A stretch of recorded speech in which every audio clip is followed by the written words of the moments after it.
سلام، به کانال زنگ آشپزی خوش اومدید. بریم با هم طرز تهیه این نونای خوشمزه شکلاتی رو ببینیم. یه نون خوشمزه پنبه‌ای با مغز شکلاتی که بافت نرم و لطیف و اسفنجی داره و درست کردنش هم خیلی راحته. فقط کافیه مرحله به مرحله با من همراه باشید تا بتونید این نونای زیبا و لطیف و خوشمزه رو درست کنید.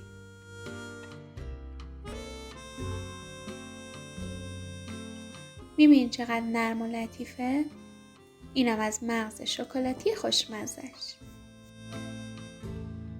مواد لازم: آرد 4.5 پیمانه که حالا حین آموزش مقدار دقیقش رو میگم که چقدر آرد باید به موادتون اضافه کنید. آب ولرم 1 پیمانه یا یه لیوان دسته‌دار فرانسوی. دمای آب باید در حدی باشه که اگه انگشتتون رو داخل آب نگه دارین انگشتتون نسوزه. روغن نصف پیمانه، شکر نصف پیمانه، خمیرمایه 1 قاشق غذاخوری، تخم مرغ 2 عدد، نمک 1 قاشق چایخوری، وانیل نصف قاشق چایخوری و شکلات صبحانه که به دمای محیط رسید و نرم شده. خب برای شروع اول خمیرمایه رو میذاریم که فعال شه. این کار خیلی راحته، فقط کافیه که داخل یه ظرف تمیز یه پیمانه آب ولرم رو بریزید. بهش 1 قاشق از شکر رو اضافه کنین و کمی هم بزنید.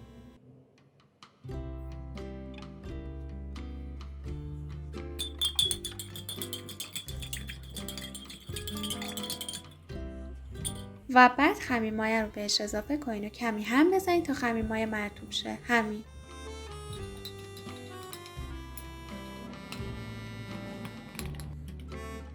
حالا یه درپوش میذارم و اجازه میدم بعد حدوداً 5 الی 10 دقیقه خمیرمایه فعال شه. میبینید چه کار راحتیه؟ فقط حواستون باشه که آب سرد نباشه تا خمیرمایه بتونه فعال شه و خیلی گرم نباشه که خمیرمایه خراب نشه.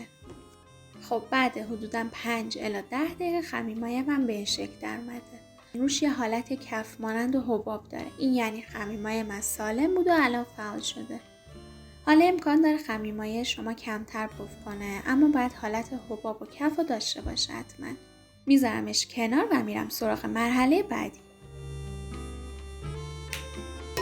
داخل یک کاسه بزرگ و تمیز یکی از تخم مرغا رو میشکنم و از تخم مرغ دوم فقط سفیدش رو اضافه میکنم و زرده رو نگه میدارم برای رومان.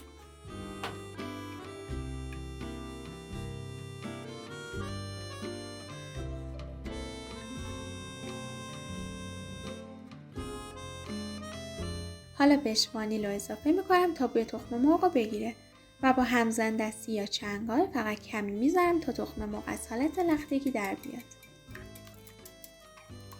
مثل درست کردن کیک و شیرینی لازم نیست که زیاد بزنید، فقط در حدی که از حالت لختگی در بیاد کافیه.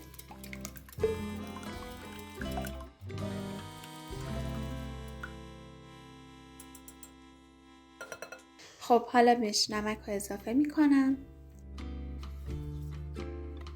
شکر رو اضافه میکنم، روغن رو اضافه میکنم و حالا خمیرمایه عمل اومده رو بهش اضافه میکنم.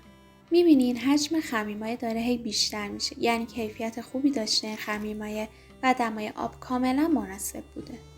حالا همه مواد رو با هم مخلوط میکنم، فقط در حدی که یه دستشه کافیه. دوستان عزیزم، درست کردن نون خیلی راحته، حتی راحت‌تر از کیک و شیرینیه. فقط کافیه همه مراحل رو با حوصله انجام بدین. همین.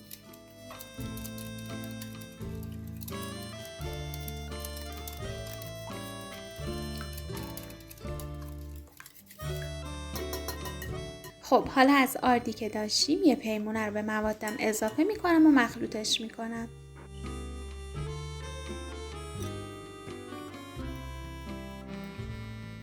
فقط در حدی که مخلوط شه کافیه، لازم نیست که هی همش بزنید.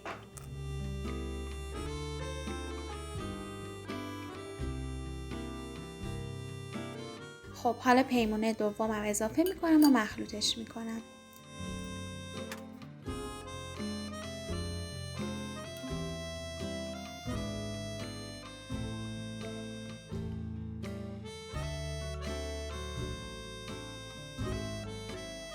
حالا پیمونه سومم اضافه میکنم و دوباره مخلوطش میکنم.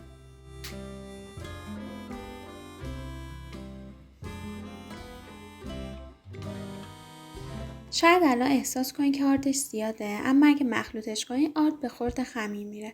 پس خوب مخلوطش کنین.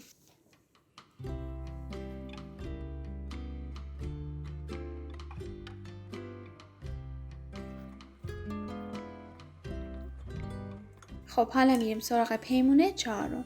توی این مرحله من نصف پیمونه آرد رو اضافه میکنم و مخلوطش میکنم تا آرد به خورد خمیر بره و ببینم که در چه حدیه چسبندگیش. چرا میزان آرد رو دقیق نمیگم؟ چون اندازه تخم مرغا و جذب آردهای مختلف با هم متفاوته. ما باید کم کم آرد اضافه کنیم تا زمانی که خمیر جمع شد بتونیم ورزش بدیم. ببین الان خمیر خیلی چسبنده است و رطوبت زیادی داره. معلومه که این الان اصلا قابل ورز دادن نیست. پس دوباره باید بهش آرد اضافه کنم.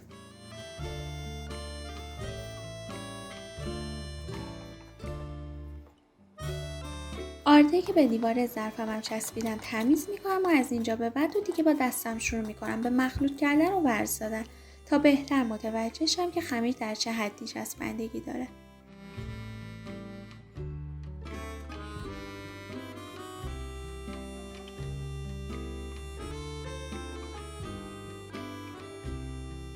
ببینی الان خمیر جمع نمیشه که ورزش بدم، پس دوباره بهش آرد اضافه میکنم تا زمانی که قابل ورز دادن باشه.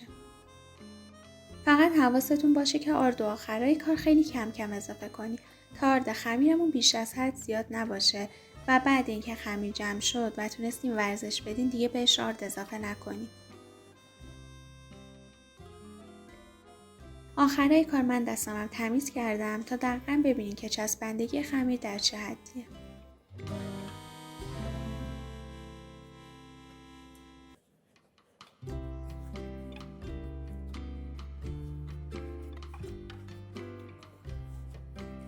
خب ببینی الان دیگه خمیر جمع شد و من میتونم ورزش بدم. فقط یه چسبندگی جزئی داره که حین ورز دادن قراره کمتر شه. حالا به مدت تقریبا 10 دقیقه خمیر رو ورز میدم تا صاف و یه دست شه و چسبندگیش هم کمتر شه. میتونی خمیر رو هم داخل کاسه و هم روی یه سطح صاف 10 دقیقه ورزش بدی. و اگه خیلی چسبنده بود و نتونستین ورزش بدی، بهش کمی آرد اضافه کنید. میزان آرد رو نمیشه دقیقاً با پیمونه بگم که چقدر باید اضافه کنین، چون نسبت به نوع آرد و اندازه تخم مرغ متفاوته. من برای این خمیر تقریباً 1-2 قاشق بیشتر از 4.5 پیمونه آرد استفاده کردم. برای شما ممکنه که از این مقدار کمتر یا بیشتر آرد لازم باشه. خب بعد حدوداً 10 دقیقه ورز دادن خمیرم به این شکل در اومد. میبینید چقدر صافتر و یه دست‌تر شده؟ یه مقدار خیلی کم چسبندگی هم داره که اگه سریع باهاش کار کنم به دستم نمیچسب و اذیت نمیکنه و این چسبندگی یعنی من بیش از حد بهش آرد اضافه نکردم و قراره یه نون لطیف داشته باشم. حالا خمیر رو چونه میکنم.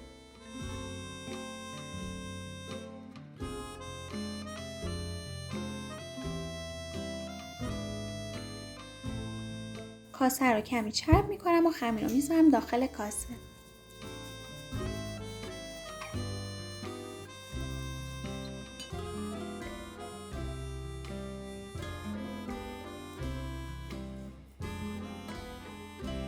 روش سلفا میکشم تا سطح خمیر خشک نشه و روش رو میپوشونم تا به مدت 1 ساعت تو دمای محیط استراحت کنه و حجمش 2 برابر شه و خمیرم ور بیاد.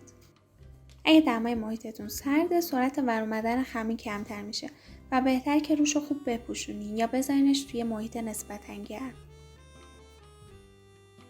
خب حالا تا خمیر استراحت میکنه من شکلات صبحانه رو میریزم داخل یه قیف که بتونم راحت تر ازش استفاده کنم.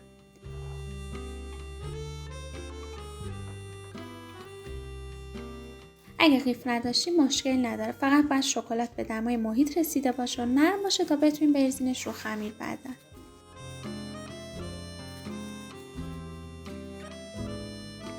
داخل سینی فرم کاغذ روغنی گذاشتم و روی کاغذ روغنی رو چرب کردم. خب بعد حدوداً 1 ساعت خمیرمون به این شکل در اومده. میبینی حجمش بیشتر شده و خوب پف کرده. پف خمیر رو میگیرم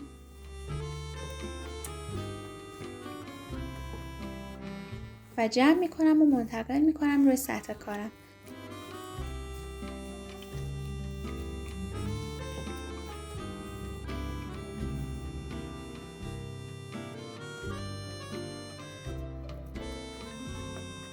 و به اندازه های کوچیک تقسیم میکنم خمیر رو. این اندازه بستگی به این داره که شما دوست دارین نونی که درست میکنین چند اندازه‌ای باشه. من ترجیح میدم به 16 قسمت مساوی تقسیم کنم خمیر رو. اگه خمیر به سطح کارتون میچسبه، روی سطح کارتون یه مقدار خیلی کم آردلک کنید.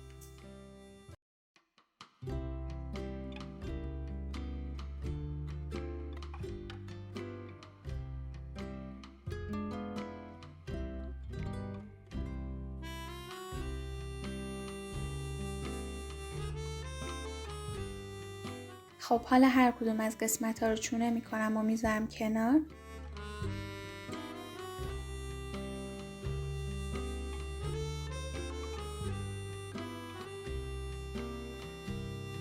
و روشون رو میپوشونم تا سطح شونه خشک نشه. روی سطح کار کمی آردلک میکنم و یکی از شونه ها رو با بردن باز میکنم.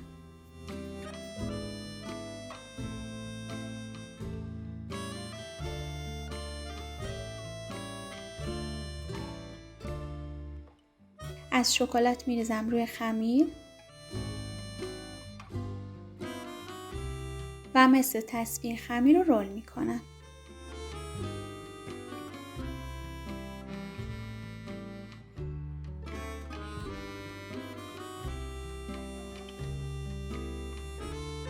و لبه انتهایی خمیر رو به هم میچسبونم تا حین پخت باز نشه.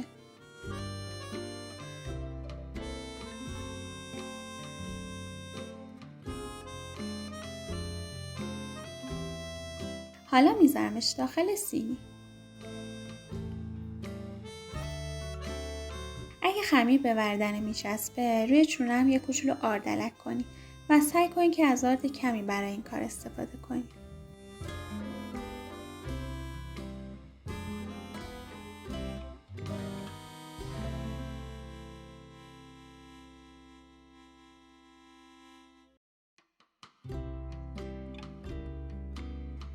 ببینین انتهاش رو میذارم زیر خمیرم تا حین پخت باز نشه. شما اگه دوست داشتین میتونید سایز بزرگتر همین رو درست کنی یا به شکل‌های مختلف این نون رو با مغزهای مختلف هم درستش کنی. ببینین چقدر نرم و لطیفه این خمیر.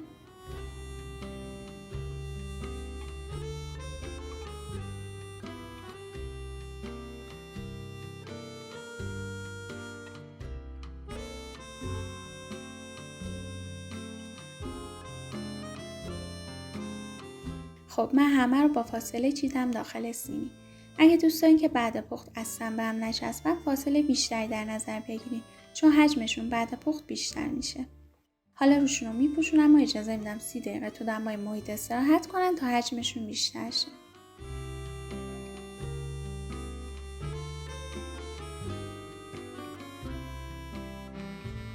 خب بعد نیم ساعت ببینید حجمشون بیشتر شد و فاصلهشون از همدیگه کمتر. حالا روشون از رومالی که از مخلوط کردن زرده تخم مرغ و 1 قاشق شیر و کمی وانیل درست کردم میزنم. میتونید از رومال زرده تخم مرغ و 1 قاشق زعفران هم استفاده کنید تا خیلی خوش رنگ تر شه.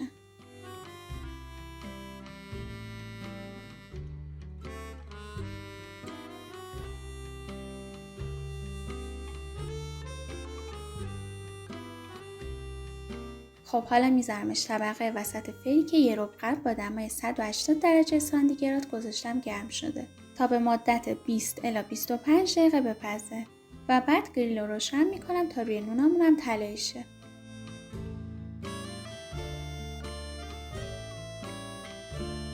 اینم از نونای شکلاتی ما بعد پخت که یه عطر بی‌نظیری داره. اجازه بدین که از داغی بیفتن و بعد از کاغذ روغنی جداش میکنیم.